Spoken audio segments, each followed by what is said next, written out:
ब्रह्मा जी ने प्रश्न किए कि शायद कुछ पूछें तो हो सकता ये कुछ बोलें, लेकिन भगवान तो ऐसे मौनी बाबा बन गए कि ब्रह्मा जी के बार बार कई प्रश्न करने पर भी बोले ही नहीं।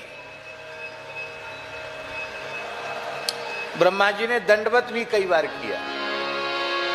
ये हम अपने मन से नहीं बोले, मूल में बार बार कनक दंड मिवाभिपात्य, स्वर्ण दंड के समान ब्रह्मा जी भगवान के चरणों में गिरे, बार बार प्रणाम करते हैं। कई बार ऐसा होता है कि आप किसी को प्रणाम करते हैं और वो किसी ध्यान में मग्न है और वो नहीं देख पाए, तो आप दोबारा भी प्रणाम करते कि नहीं, कि हमारी नजर में आ जाए, हम उनकी नजर में आ जाएं। तो भगवान ने दंडवत करते हुए ब्रह्मा जी को देखकर अनदेखा कर दिया।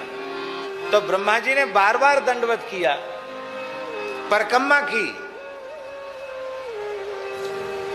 नहीं, परिक्रमा करने की क्या जरूरत थी, परिक्रमा भी की और 4 परिक्रमा करनी चाहिए थी, 3 परिक्रमा की ब्रह्मा जी ने।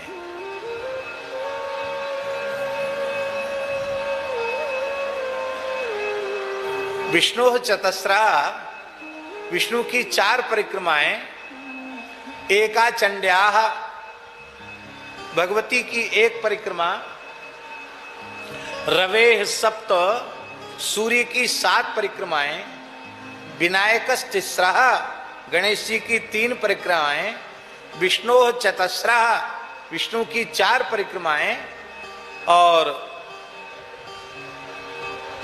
शिवस्यार्ध प्रदक्षिणा, भगवान शिव की आधी परिक्रमा, पूरी भी नहीं, क्योंकि प्रणालम नैव लंघयेत, शंकर जी की जलहरी का जल जिधर से जाता है उसको लांघने से सारे पुण्य नष्ट हो जाते हैं, क्योंकि संपूर्ण तीर्थों का निवास शिव जी की जलहरी में होता है।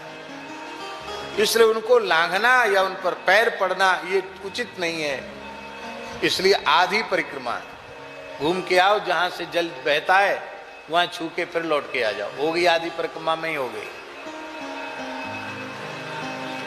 पर हमारे यहाँ वृंदावन में एक महापुरुष हैं, श्री परमहंस जी महाराज।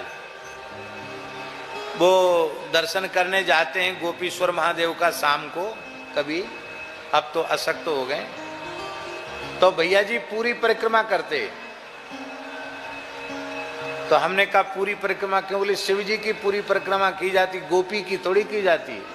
गोपी की तो पूरी करे, तो गोपीश्वर है ना, ये तो गोपी है इसलिए पूरी करते हैं। संतों का भाव कितना अद्भुत है।